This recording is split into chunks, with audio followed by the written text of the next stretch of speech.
today's topic, that is the two topics are there, ionization enthalpy and electron gain enthalpy. ठीक, again important topic. We can say that कि ये जो terms हैं जी पूरी chemistry में देते हुए चलनी है ये ionization enthalpy bar bar, electron gain enthalpy, electronegativity. I will try कि ये total chapter ही खत्म हो मतलब this पे जो topic है इसमें तीन ही topic बचते हैं, ionization enthalpy है, electron gain enthalpy है and electronegativity है. Just three topics left in this chapter. पहले स्टार्ट कर रहा हूँ जी, आयनाइजेशन एंथैल्पी क्या होती है, उसका ट्रेंड को किन फैक्टर पे डिपेंड करता है. ज़्यादा होगा तो फिर स्टॉप कर दूंगा, अदरवाइज पहला टॉपिक स्टार्ट होता है आज का, that is the ionization enthalpy. And what is the ionization enthalpy? Ionisation enthalpy में उसने समझाया कि is the energy required to remove the electron from the valence shell in an isolated gases atom. Simple, मैंने लेके चला, मेरे पास element है जी, Na था, Na से इलेक्ट्रॉन को इसमें एक एनर्जी सप्लाई देता हूँ अपना, जिससे उसको किस फॉर्म में लेके आता हूँ, Na पॉजिटिव, और इलेक्ट्रॉन ये रिलीज कर देता है. तो सिंपल अपना लेके चला मैं अपना क्वेश्चन, जिसमें पहले शेल में 2 इलेक्ट्रॉन से सेकंड में इसके पास 8 इलेक्ट्रॉन थे, लास्ट में 1 है. इस वैलेंशियल इलेक्ट्रॉन को निकालने के लिए जो भी मैंने एनर्जी इसको प्रोवाइड की, the energy required to remove the electron from the valential in an isolated gases atom. We know that purpose कि सोडियम मेटल है भाई किस फॉर्म में होगा, सॉलिड. तो डेफिनेशन कहती है जी, अगर आपके पास we know that कि मेटल हमेशा सॉलिड फॉर्म मिलने वाला है आपको, तो firstly you will convert into the gases, then the definition will be applicable. Repeating again, definition question मैंने कहा कि the energy required to remove the electron from the valence shell. अभी इतना ही बोलोगे, ठीक है ना, कि वैलेंस शेल से इलेक्ट्रॉन को निकालना है, उसके लिए जो भी एनर्जी प्रोवाइड करते हैं जी, that is called the ionization enthalpy. Valence shell से इलेक्ट्रॉन को निकालने के लिए जो भी एनर्जी हम प्रोवाइड कर रहे हैं, ये मेरे पास मेटल सोडियम था, एनर्जी प्रोवाइड की, इसका इलेक्ट्रॉन रिलीज करवा दिया, इस एनर्जी को जो आपने एनर्जी सप्लाई दी है, that is called the ionization enthalpy. और उसने कंडीशन बताई कि आपको जो मेटल आइटम, जब इतनी डेफिनेशन में लर्न हो जाती है ऐसे, energy required to remove the electron, simple language में in this we can learn that. उसकी तीन डेफिनेशन लर्न करने के बाद फिर हम एक वर्ड असाइन करते हैं जी, लास्ट में आपने एंडिंग जरूर करनी है, इन एन आइसोलेटेड गैसेज एटम. मतलब जो आपका एटम है वो किस में होना चाहिए, गैसेज स्टेट में होना चाहिए. मेटल हमेशा सॉलिड में होगा, तो पहले मैं उसको गैस में लेकर आऊँगा, then the electron will be release, तब आयनाइजेशन एंथैल्पी की डेफिनेशन प्रॉपर एप्लीकेबल होगी. बट माइंड में सेट करने के लिए सिंपल ये वर्ड रहेगा, energy required to remove the electron. Electron कहाँ से होगा रिमूव, वैलेंस शेल से. Clear that? तो that is the ionization enthalpy term लेके चलता है जी, सिंबल. अब what is the symbol? Enthalpy का सिंबल पूरी केमिस्ट्री में चलने वाला है H. Delta sign show that change. Ionisation word assign कर रहा हूं तो मैंने क्या कर दिया, यहाँ पर I पुट कर दिया, that is called the ionization enthalpy symbol. Ionisation potential भी बोलते हैं, आयनाइजेशन एंथैल्पी को आयनाइजेशन पोटेंशियल भी बोलते हैं. हाँ जी, जब हम स्टडी करते थे तो इसको प्रोनाउंस करते थे, that is called the ionisation energy. तो आगे जाके बताऊंगा थर्मोडायनामिक चैप्टर में कि हमने जहाँ जहाँ एनर्जी वर्ड था वहाँ पर उसको रिप्लेस करके एंथैल्पी वर्ड ही क्यों लगाया, that is a part of the thermodynamic, अभी नहीं. ठीक है, तो आयनाइजेशन एंथैल्पी बोलिए, आयनाइजेशन पोटेंशियल बोल दिए. If the teacher assigning ionisation energy तो वो भी एक ही बात है. ठीक है जी, तो आयनाइजेशन एंथैल्पी क्लियर है, लर्न दैट. प्रथम मैंने क्या बोला, energy required to remove the electron from the valence shell in an isolated gases atom. जो भी एनर्जी प्रोवाइड करते हैं एटम को निकालने के लिए. वी नो दैट, मैंने यहाँ मेटल ही लिखा, no metal, because no metal की नेचर 10th में किया आपने. मेटल की नेचर क्या होती है, इलेक्ट्रॉन को इलेक्ट्रो पॉजिटिव नेचर. तो मुझे इलेक्ट्रॉन जब भी निकालना है हमेशा वो मेटल से रिलीज करवाऊंगा. नो मेटल हमेशा इलेक्ट्रॉन गेन करता है, तो उसके लिए टर्म आने वाली है next term, that is the electron gain enthalpy. अभी ionization enthalpy definition clear, considering that की डेफिनेशन क्लियर हो चुकी है जी. वैलेंस शेल से इलेक्ट्रॉन को निकालने के लिए जो भी एनर्जी प्रोवाइड की जाती है, that is called the ionization enthalpy. Clear, that is ionization enthalpy. अब उसने कहा कि एक वर्ड असाइन किया, that was successive ionization enthalpy. Expression that is successive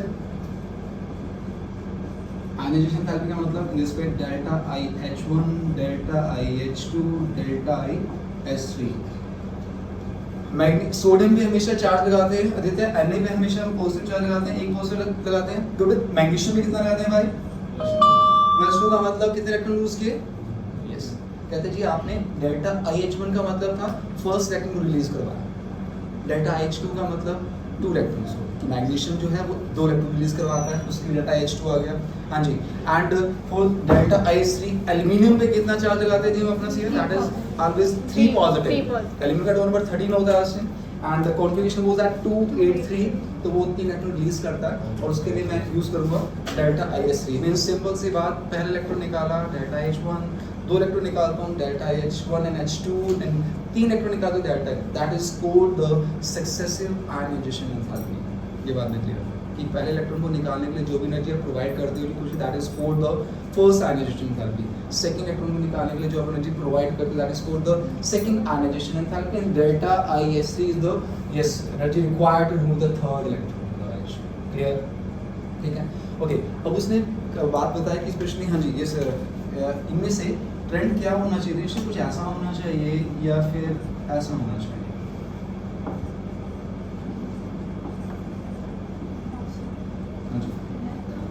electrons को रिमूव करने के लिए एनर्जी ज़्यादा चाहिए। लेकिन सो दैट कि फर्स्ट इलेक्ट्रॉन को निकालना हमारे लिए आसान होता है, 2 इलेक्ट्रॉन को निकालना मुश्किल, 3 इलेक्ट्रॉन निकालना बहुत मुश्किल। ठीक है जी, फर्स्ट इलेक्ट्रॉन हमारे पास इजीली रिलीज होगा, सेकंड बिकॉज जैसे जैसे इलेक्ट्रॉन निकालते रहते हैं अट्रैक्शन पावर ना बढ़ती रहेगी ना, वजह से दैट ये मैं लेके चल रहा हूँ एल्यूमिनियम के पास 13 प्रोटॉन है, फर्स्ट शेल में 2 इलेक्ट्रॉन थे, सेकंड में उसके पास 8 थे, और थर्ड में उसके पास 3 थे।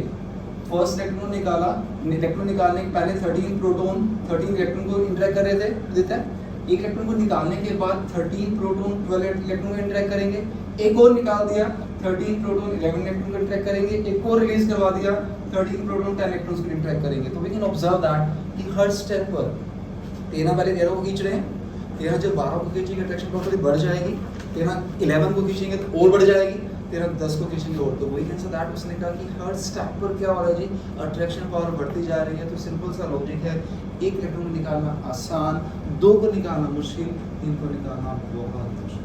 क्लियर बात चल रहा है, दैट इज आयनाइजेशन एंथैल्पी से क्लियर है भाई, ठीक है ना। वैलेंस शेल से इलेक्ट्रॉन को निकालने के लिए जो भी एनर्जी हम प्रोवाइड करते हैं that is called the ionization enthalpy. ठीक जी। अब उसने बताया कि आयनाइजेशन एंथैल्पी की कुछ फैक्टर्स हैं जिन पे डिपेंड करती है जी। Again concrete we can say that कि 101% again surety for this question कि factors affecting the ionization enthalpy, किन फैक्टर्स पर आयनाइजेशन एंथैल्पी डिपेंड करती है जी। Factors affecting the ionization enthalpy, वो कौन से फैक्टर हैं जिन पे आयनाइजेशन एंथैल्पी डिपेंड करेगी।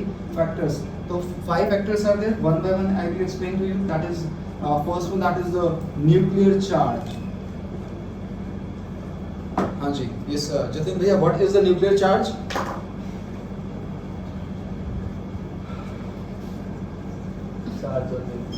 और न्यूक्लियस पे चार्ज किसके कारण होता है? न्यूक्लियस पे चार्ज किसके कारण होता है? Electron, proton, neutron. न्यूक्लियस में प्रोटॉन होते हैं स्पेशली, न्यूट्रॉन न्यूट्रॉन न्यूट्रॉन। तो उसने कहा स्पेशली जी फर्स्ट फैक्टर लेके चला जी, जो आयनाइजेशन एंथैल्पी है न्यूक्लियर चार्ज पे डिपेंड करती है। हाँ जी, again I am mentioning that the फिर again lithium, beryllium, boron, carbon, nitrogen, oxygen, fluorine and neon. ठीक है जी। न्यूक्लियर चार्ज इंक्रीज की जब भी मैंने कही थी बात कि जब भी मैं बात करूँगा कि न्यूक्लियर चार्ज इंक्रीज देता है तो हमेशा हम लेफ्ट टू राइट जाते हैं, हमेशा, बिकॉज काउंटिंग आपकी 3 4 5 6 7, ठीक है। तो always move to left to right. तो इधर मेरे पास जो भी एटॉमिक नंबर होता है आदित्य वही न्यूक्लियर चार्ज होता है, याद रखिए बात। जो भी एटॉमिक नंबर है आदित्य वही न्यूक्लियर चार्ज है। Nuclear charge atomic number 3, nuclear charge 3 4 5 6 7 8 9 10। Left to right size क्या बताया था कृष्णा? लेफ्ट टू राइट चलते हुए साइज क्या होता है? छोटा। हाँ जी, साइज हमेशा that will be decrease. Okay, size उस टाइम डिक्रीज हुआ, हमारा साइज डिक्रीज हुआ तो इधर एक इलेक्ट्रॉन बैठा हुआ है उस टाइम, ये न्यूक्लियस के साथ इलेक्ट्रॉन बैठा हुआ है। किस इलेक्ट्रॉन को निकालना मुश्किल होगा मेरे लिए, फर्स्ट वन या एंड वाले को? सिंपल सा लॉजिक है, जितना साइज हमारा स्मॉल हो जाएगा उतना न्यूक्लियस इलेक्ट्रॉन को स्ट्रांगली पकड़ेगा। जितना साइज बड़ा होगा नेचुरली बात है उस केस में कहते हैं कि हमारे पास क्या होगी, अट्रैक्शन पावर क्या होगी, वीक होगी। अट्रैक्शन पावर वीक, इलेक्ट्रॉन को निकालना आसान। So we can say that कि जैसे जैसे मैं लेफ्ट राइट मूव करता हूँ, ठीक है, लेफ्ट राइट मूव करता हूँ, जो आयनाइजेशन एंथैल्पी है आपकी that will be decrease, increase sorry, ठीक है ना। ये इलेक्ट्रॉन मेरे बहुत जल्दी रिलीज होगा। इस न्यूक्लियस ने इलेक्ट्रॉन को स्ट्रांगली पकड़ के बैठा हुआ है। इस केस में मुझे बहुत ज्यादा एनर्जी देनी पड़ी इसको निकालने के लिए, जबकि इसमें साइज बहुत बिग था हमारे पास, इंटरेक्शन पावर वीक थी, इलेक्ट्रॉन इजीली रिलीज हो गया। So we can say that कि दोनों पॉइंट इकट्ठे साथ में लेके चलाना है। फर्स्ट फैक्टर न्यूक्लियर चार्ज था, सेकंड फैक्टर मेरे पास ये that was the atomic size या एटॉमिक रेडियाई। दोनों फैक्टर को साथ साथ रन किया मैंने। न्यूक्लियर चार्ज बढ़ता है, न्यूक्लियर चार्ज हमेशा हम लेफ्ट राइट मूव करवाते हैं हमारा। Nuclear charge increases, nuclear charge increase होने से साइज क्या हुआ, डिक्रीज। इलेक्ट्रॉन निकालना मुश्किल हो जाएगा। सो उसने कहा कि if the nuclear charge increases ionization enthalpy increases, ठीक है ना। इस वाले केस में आपको एनर्जी ज़्यादा देनी पड़ेगी, इस वाले केस में एनर्जी थोड़ी सी एनर्जी दी कृष्णा, बॉन्ड टूटा, इलेक्ट्रॉन दौड़ गया।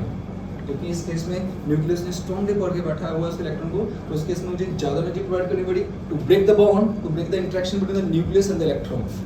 तो जैसे जैसे मैं लेफ्ट राइट मूव करता हूँ, न्यूक्लियर चार्ज बढ़ता है कि आपका न्यूक्लियर चार्ज बढ़ने से इलेक्ट्रॉन को निकालना मुश्किल, ionization enthalpy that will be increase. दोबारा बताओ ये ठीक है, ठीक है जी। तो लेफ्ट राइट मूव करते हुए न्यूक्लियर चार्ज इंक्रीज हुआ, न्यूक्लियर चार्ज इंक्रीज हुआ तो आयनाइजेशन एंथैल्पी भी इंक्रीज हो गई। Second factor we know that again that is atomic size, atomic radii.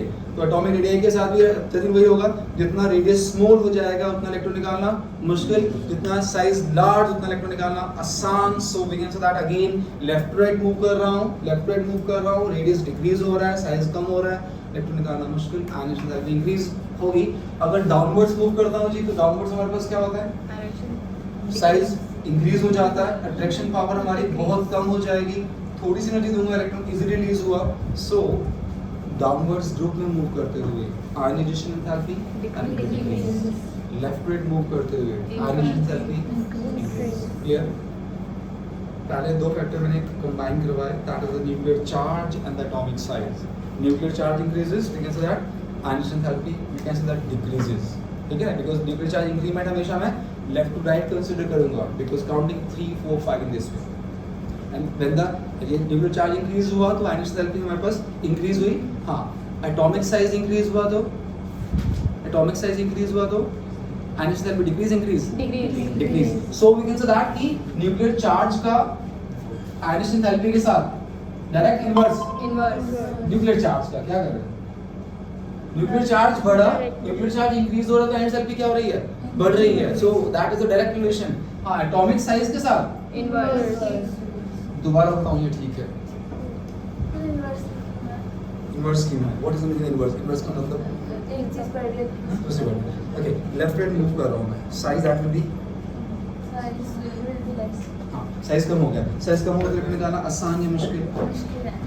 मुश्किल का मतलब आपको एनर्जी ज्यादा नहीं पड़ेगी। डाउनवर्ड्स साइज इंक्रीज, इलेक्ट्रॉन निकालना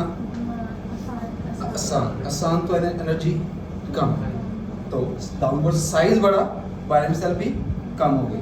लेफ्टवर्ड साइज डिक्रीज हुआ, ionization enthalpy that is inverse direct inverse, that's why putting that in this way. दो फैक्टर क्लियर? हां जी आदित्य भैया, ठीक है। First one that is nuclear charge and second one that is the atomic size. लिख दीजिए question, atomic radii लिख दो, एक ही बात, atomic size and atomic radii is same thing, two factors. Third one that is the penetration effect. Penetration effect. What is the meaning of this? Penetration effect. Again यहाँ से reasoning question भी आएगा, ठीक है ना? What is the penetration effect? What is meaning in this? मुझे नहीं पता। Simple logic लेके चलता है जी हमारे पास कि एक उसने mention किया कि we know that कि fourth shell में इस यदि fourth shell में कितने subshell बताए थे? फर्स्ट शेल में कितने सब शेल थे? एक, सेकंड में 2, थर्ड में 3, 4 में 4। जो सा शेल होता है उसमें उतने ही सब शेल, नाम नहीं याद आ रहे, what is the name, what was the name of the sub shell. First के पास 1s था शायद, सेकंड के पास and 2p, so that the fourth shell के बाद कितने सब शेल? 4s 4p फोर्थ क्या हुआ? 4 सब शेल, ठीक है ना। 4 शेल के पास 4 सब शेल जिन नेम थे 4s 4p 4d 4m। What I am using the penetration effect. उसने कहा कि इसमें क्या है कि आपके 4 शेल के पास एक सिंपल सा, अभी तक हमने शेल पढ़ी है जी, शेल के अंदर उसके सब पार्ट्स होते हैं जिसको हम that is called sub shell pronounce करते हैं। तो जो सा शेल होता है उसमें उतने सब शेल होते हैं। हमने कहा 4 में 4 सब शेल हैं। न्यूक्लियस ने काम दिया हुआ है, भाई जितने भी इलेक्ट्रॉन घूम रहे हैं उनको पकड़ के रखो, दौड़ ना जाए, बिकॉज न्यूक्लियस पे चार्ज अधिकतर पॉजिटिव पी, इलेक्ट्रॉन पे चार्ज नेगेटिव, तो पॉजिटिव क्या करता है, नेगेटिव को खींचता है। तो what is the responsibility of the nuclear, what is the responsibility of nuclear charge, to hold the electron, to interact the electron, दौड़ेगा, ये था। ओके, सो यहाँ उसने मेंशन किया जी आपका जो न्यूक्लियस है उसको रिस्पांसिबिलिटी दे रही है कि जो भी इलेक्ट्रॉन घूम रहे हैं उनको खींचना है, तो वो खींच रहा है, सिंपल अपने न्यूक्लियस 4s को भी इंटरैक्ट करेगा, 4p को भी, 4d को भी, 4f को भी। उसने कहा न्यूक्लियस जो है पता कि 4s के इलेक्ट्रॉन को, s के इलेक्ट्रॉन को बहुत स्ट्रांगली खींचता है, p के इलेक्ट्रॉन को थोड़ा वीक, d के इलेक्ट्रॉन को थोड़ा और वीक, f को तो बहुत पार्शली इंटरैक्ट करता है। कहते ऐसा क्या हुआ, मैं रिपीट कर रहा हूँ, मैंने कहा कि 4s, 4p, 4d, 4f, जो मेंशन किए, मैंने कहा कि 4s न्यूक्लियस जो है 4s के इलेक्ट्रॉन को वो स्ट्रांगली खींच पाता है, 4p को थोड़ा कम, 4d को और कम, 4f को सबसे कम। पेनिट्रेशन वर्ड में जाता हूँ कि 4s वाला शेल को इजीली पेनिट्रेट कर पाता है, शेल को पेनिट्रेट कर पाया, न्यूक्लियस ने उसको स्ट्रांगली पकड़ लिया। 4p वाला थोड़ा कम पेनिट्रेट कर पाता है, 4d वाला उससे कम, f वाला सबसे कम। क्या व्हाट इज द रीजन, कहते हैं ऐसा क्यों, उसका उसने रीजन बताया जी 4s की शेप, s सबशेल की शेप क्या साइन की थी जी, दैट इज स्फेरिकल। p की शेप, p की शेप सृजन डंबल, d की शेप डबल डंबल, जिसको हम क्लोवरली बोलते हैं जी, f शेप क्वाड्रेपल, ठीक है, that is the shape of the SPD। उसने कहा कि s की जी क्या होती है, प्रॉपर शेप होती है जी, स्फेरिकल शेप है, ठीक है, प्रॉपर शेप होने के कारण न्यूक्लियस जो है s वाले इलेक्ट्रॉन को स्ट्रांगली खींच पाए, या ऐसे बोल दो कि s जो था प्रॉपर शेप होने के कारण शेल को इजीली पेनिट्रेट कर पाया, जिससे न्यूक्लियस उसको स्ट्रांगली खींच लेगा। जैसे हम p पे पहुंचे, शेप थोड़ी सी खराब हो गई, शेप थोड़ी सी खराब होगी, अट्रैक्शन पावर भी, पेनिट्रेट करने की पावर कम होगी, अट्रैक्शन पावर न्यूक्लियस की भी थोड़ी कम होगी। d पे पहुंचे तो शेप और ज्यादा खराब हो गई, और डिफ्यूज शेप, केमिस्ट्री लैंग्वेज में डिफ्यूज शेप। f तो बेचारा बर्बाद, मींस में कैसे दैट कि क्या बहुत रैंडमली शेप था, बहुत डिफ्यूज शेप था हमारे पास, जिससे न्यूक्लियस उसको स्ट्रांगली खींच नहीं पाता, तो उसके साथ इंटरेक्शन उसकी बहुत वीक रहती है। तो behalf of the shape we can assign that कि s की पावर सबसे ज्यादा है पेनिट्रेट करने की, p की पावर थोड़ी कम, d की और कम, f की सबसे। ये तो उसने पेनिट्रेशन इफेक्ट समझाया। अब इसको एप्लीकेबल कहाँ करता है, अप्लाई कहाँ करता है जी, अप्लाई उसने रीजनिंग क्वेश्चन में किया। मूव करता हूँ specially that is the lithium से बेरिलियम पे, बेरिलियम से बोरोन पे मूव कर रहा हूँ। बेरिलियम का एटॉमिक नंबर कितना है मेरे पास, सोचा था दैट वाज द 4, इसका 5। लेफ्ट राइट मूव करते हुए साइज क्या हो गया, साइज डिक्रीज। और मैं केस ले रहा हूँ जी, बेरिलियम था मेरे पास, बोरोन था, एटॉमिक नंबर 4 है, एटॉमिक नंबर 5 है, लेफ्ट राइट हमेशा साइज डिक्रीज है। ये सोचा था किसकी आयनाइजेशन एंथैल्पी ज्यादा, किसकी का,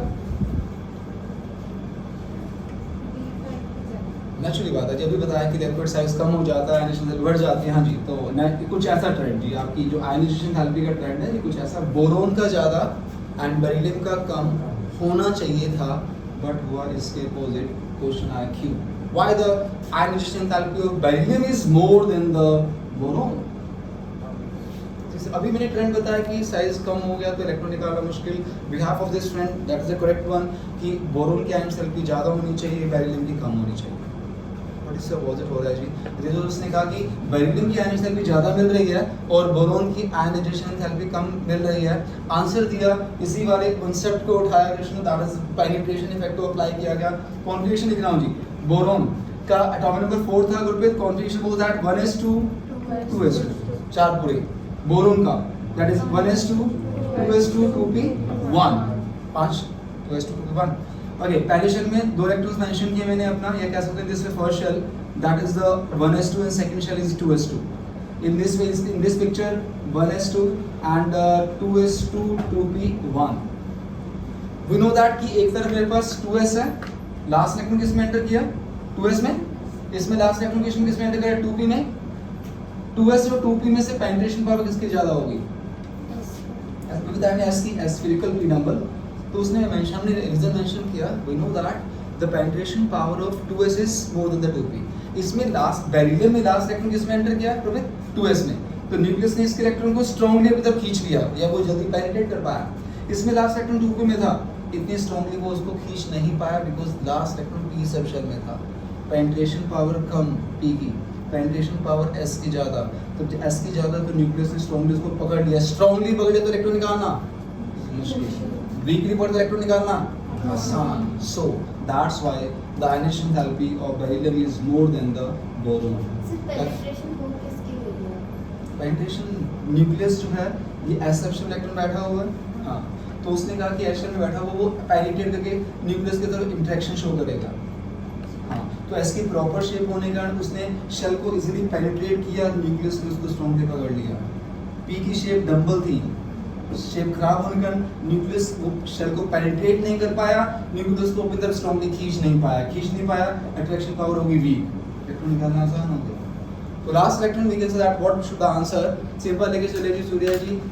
बोरोन के केस में लास्ट इलेक्ट्रॉन एंटर करता है 2p में, बेरिलियम में लास्ट इलेक्ट्रॉन एंटर करता है 2s में. So we can say that की penetration power of 2s is more than the 2p, that's why the ionization enthalpy of beryllium is more than the boron. Clear? तो पहले penetration effect को समझाया and then उसको apply किया. अभी कहाँ apply हो रहा है जी हमारा, इसका इफेक्ट देखा हमने. पेनिट्रेशन इफेक्ट का ये पड़ा कि जबकि जो रेगुलर ट्रेंड था हमारा, उस रेगुलर ट्रेंड को चेंज कर दिया उसका. वो एक रेगुलर ट्रेंड के अकॉर्डिंग इसकी ज़्यादा, बट इसकी ज़्यादा मिल रही थी हमें. तो इसका उसने रीजन समझा दिया जी. एक्चुअली क्या हो रहा है जी, बेरिलियम बोरोन के केस में जी पेनिट्रेशन इफेक्ट अप्लाई हो रहा है. ठीक है, तो आगे चलता हूँ. सर जब हम इलेक्ट्रॉन्स निकालते हैं तो मतलब पहले 4f से निकलेंगे, उसके बाद थर्ड शेल से निकलेंगे ना 3d से. हाँ 3d से, फिर उसके बाद 4d से निकलेंगे, ऐसे निकलेंगे ना इसी टाइम में जैसे कॉन्फ़िगरेशन. जैसे भी 4f में जो बात कर रहा हूँ इसमें से होगा, तो 4f में से बिगिन स्टार्ट करनी. वो 4f में तो 6s बनने के बाद 4f में आएंगे. अभी तो वैसे बता नॉर्मल ट्रेंड के लिए छठा शेल के बाद 4f करा, तो बहुत दूर है, तो बहुत दूर पड़ जाता है वैसे तो. हाँ जी, क्लियर है? ठीक है जी.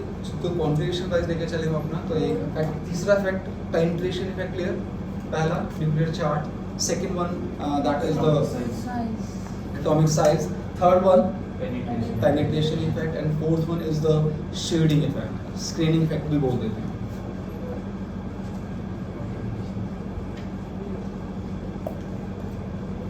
What is the shading effect? What is the shading effect? Shading effect उसने mention किया कि that will be observed in the case of multi electron. पहली बात उसने क्लियर की जी, shading effect जो हमें मिलता है वो मल्टी इलेक्ट्रॉन का मतलब होगा कि 5, 6, 7 एटॉमिक नंबर में नहीं, 20, 30, 35 इन दिस. जब इलेक्ट्रॉन, मैंने कहा मल्टी इलेक्ट्रॉन का मतलब इलेक्ट्रॉन बहुत ज़्यादा है. But in that case, we will observe that the shading effect. Another name was that the screening effect also. Right? So उसने mention किया, कहता है जी shading effect मल्टी इलेक्ट्रॉन में देखते हैं अपना, और इसका इम्पैक्ट क्या पड़ता है, इसका क्या इम्पैक्ट पड़ा, आयनाइजेशन एंथैल्पी क्या इफेक्ट पड़ता है. ओके, उसने कहा स्पेशली, हाँ जी, मैंने उसने एक बात ले दी, व्हाट इज द रिस्पॉन्सिबिलिटी. एक बात बार रिपीट कर रहा हूँ मैं अपना सूर्या कि what is the responsibility of the nuclear charge. हाँ, पकड़े रखो, दौड़ ना जाए. Right? So that is the story of the nuclear charge, right? So मैंने मेंशन किया जो भी वैलेंस शेल जहाँ भी इलेक्ट्रॉन जो बैठा हुआ है उसको एक काम दिया हुआ है सिंपल कि न्यूक्लियस ने उसको अपनी तरफ खींचना है. मैंने लेके चला ये वैलेंस इलेक्ट्रॉन बिल्कुल बैठा हुआ है, तो न्यूक्लियस इसको खींचना है अपनी तरफ. दैट इज रिस्पांसिबिलिटी, उसको काम दिया हुआ है, तो करने कर. ठीक है.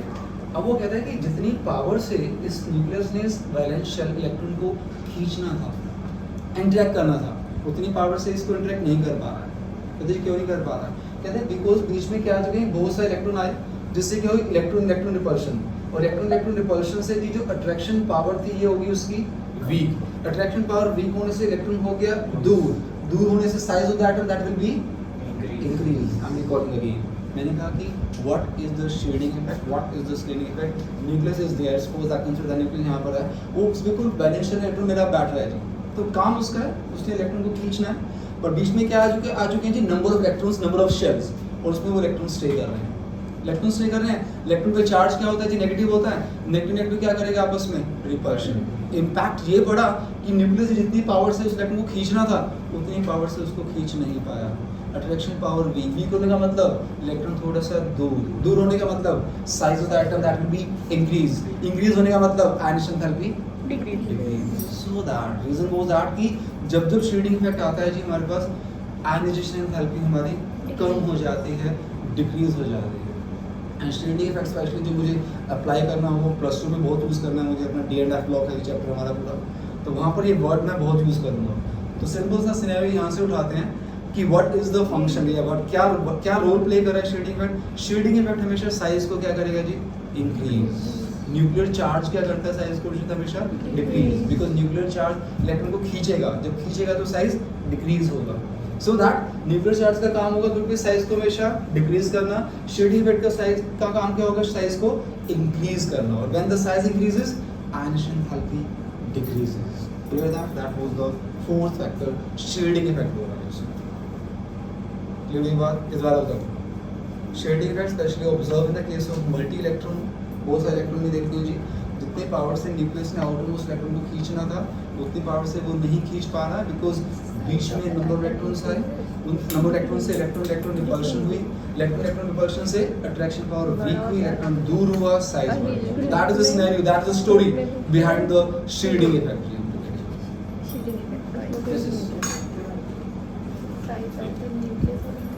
That was the fourth factor. And fifth one is the electronic configuration. तो वर्ड fifth factor लेके चलते हैं अपना configuration जो लिख रहा था सिंपल अपना in this way, that is the fifth factor, that is the electronic configuration.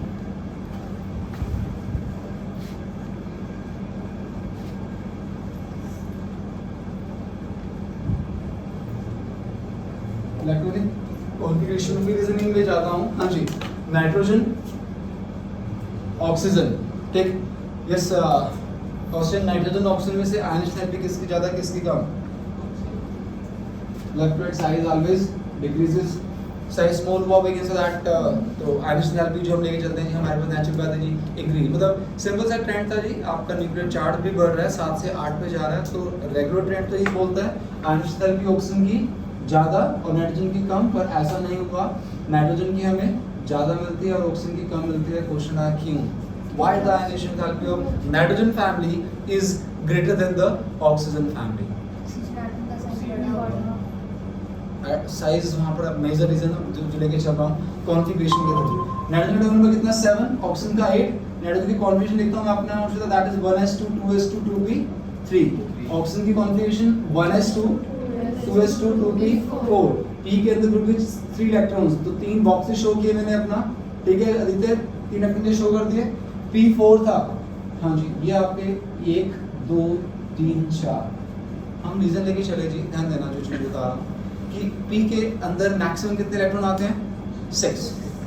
ये मैक्सिमम कितने इलेक्ट्रॉन आते हैं? 6 आते हैं। 6 का हाफ कितना हुआ? 3।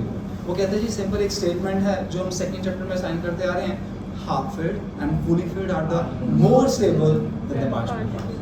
हमने कहा जी P में एक्चुअली क्या था कि नाइट्रोजन में इन दिस वे P में कितने इलेक्ट्रॉन्स आए? हमारे पास 3 आए, 3 इलेक्ट्रॉन थे, कहते हैं हाफ फिल्ड था। एज सिमिलर ऑक्सीजन में जाता हूँ P4 पार्शियली फिल्ड स्टेबिलिटी का, कहते हैं जी इसकी स्टेबिलिटी ज़्यादा होने के कारण कहते हैं कि जब इलेक्ट्रॉन निकालने के टर्न आए तो इसमें से इलेक्ट्रॉन बहुत इजीली निकला, बिकॉज ये ज़्यादा स्टेबल है। ज़्यादा स्टेबल से इलेक्ट्रॉन निकालना मुश्किल, लीस्ट स्टेबल से इलेक्ट्रॉन निकालना आसान। तो दैट आंसर जो हमने आंसर असाइन किया कि इन the case of nitrogen configuration was that half filled, in the case of oxygen configuration क्या है मेरे पास? partially filled, half filled and fully filled are more stable than the partially filled. So behalf of this we can say that the ionization enthalpy of nitrogen is more than the oxygen. अब ये नहीं कि इस nitrogen के नीचे जितने भी member थे, नाइट्रोजन फैमिली के मेंबर्स हैं nitrogen, phosphorus, arsenic, antimony, bismuth. Oxygen family के मेंबर हैं oxygen, sulphur, selenium, tellurium, polonium. तो इसका कंपेयर, इसका जिस मर्जी से कंपेयर करने आपस में इनका। नाइट्रोजन की अभी आपके लेवल में नाइट्रोजन ऑक्सीजन नहीं है, मैं बता रहा हूँ कि पूरी फैमिली के मेंबर, फास्फोरस की सल्फर से ज़्यादा मिली, आर्सेनिक की सेलेनियम से ज़्यादा मिली, एंटीमनी की टेलुरियम से ज़्यादा मिली, बिस्मथ की पोलोनियम से ज़्यादा मिली। मतलब पूरी फैमिली की इम्पैक्ट देखा गया। तो ये आंसर हुआ हमारा कॉन्फ़िगरेशन से। अब बात थी एक क्वेश्चन, एक रीजनिंग क्वेश्चन गुरप्रीत जी आया था बेरिलियम बोरोन का, इसका आंसर एक आया नाइट्रोजन ऑक्सीजन, 2 स्पेशल केस जो हमने पढ़े, ठीक है ना। अब वो कहता है जी एक्चुअली क्या था जी इस वाले का बेरिलियम बोरोन का आंसर, मैंने एक आंसर दिया अपना पेनिट्रेशन से, अब एक आंसर दे रहा हूँ कॉन्फ़िगरेशन से। Atomic number 4, atomic number 5, configuration मेरे पास दैट इज पता 1s2 इसकी कॉन्फ़िगरेशन मेरे पास दी थी that is 1s2 2p1। S में एक्स में कितने इलेक्ट्रॉन आते हैं? 2। आपने लिखा भी बेरिलियम में लास्ट इलेक्ट्रॉन एस में कितने इलेक्ट्रॉन थे? 2 फुली फिल्ड। एस में बी में कितने इलेक्ट्रॉन आते हैं? 6 आते हैं जी, उसमें पड़ा हुआ सिर्फ 1। तो आपने कहा कि सिंपल एस फुली फिल्ड है और स्टेबल, फुली फिल्ड की हम स्टेबिलिटी आ गई, आपने क्या लास्ट इलेक्ट्रॉन इस बेरिलियम में एंटर करता है जी एस में और एस फुली फिल्ड बैठा हुआ है, क्योंकि पी में इलेक्ट्रॉन कितने आते हैं 6 आते हैं और पार्शियली फिल्ड है, इलेक्ट्रॉन इजीली रिलीज हुआ। तो इस वाले क्वेश्चन का आंसर बेरिलियम बोरोन वाला जो केस है देते हैं, इसका आंसर हम उन पे इलेक्ट्रॉनिक कॉन्फ़िगरेशन से भी दे सकते हैं और पेनिट्रेशन। तो we have two reasons, we have two explanation against that. जिस मर्जी के थ्रू दो आपका आंसर करेक्टली कंसीडर किया जाएगा। बट जो नाइट्रोजन ऑक्सीजन का केस किया, इसमें भी लास्ट इलेक्ट्रॉन किसमें है 2p में, इसमें भी लास्ट इलेक्ट्रॉन 2p में, तो यहाँ पर पेनिट्रेशन वाला कांसेप्ट तो आएगा नहीं। यहाँ का आंसर सिर्फ आपका इलेक्ट्रॉनिक कॉन्फ़िगरेशन से। तो इस क्वेश्चन का answer we can just give with the help of electronic configuration, but इस वाले क्वेश्चन बेरिलियम बोरोन का जो आंसर है वो इलेक्ट्रॉनिक कॉन्फ़िगरेशन से भी दे सकते हैं, पेनिट्रेशन से भी दे सकते हो। तो we have 2 options are there, ठीक है ना। बेरिलियम बोरोन के क्वेश्चन के आंसर में हमारे पास अधिकतर 2 ऑप्शन रहेंगी, किसी भी के थ्रू आप you can prove that, you can mention that the reason, ठीक है ना। बट नाइट्रोजन ऑक्सीजन का केस है तो उसमें जी हमारे पास सिर्फ एक ही रास्ता है, that is the electronic configuration. We can explain the reason, clear. That is the whole picture of the ionization enthalpy, right. Stop करना।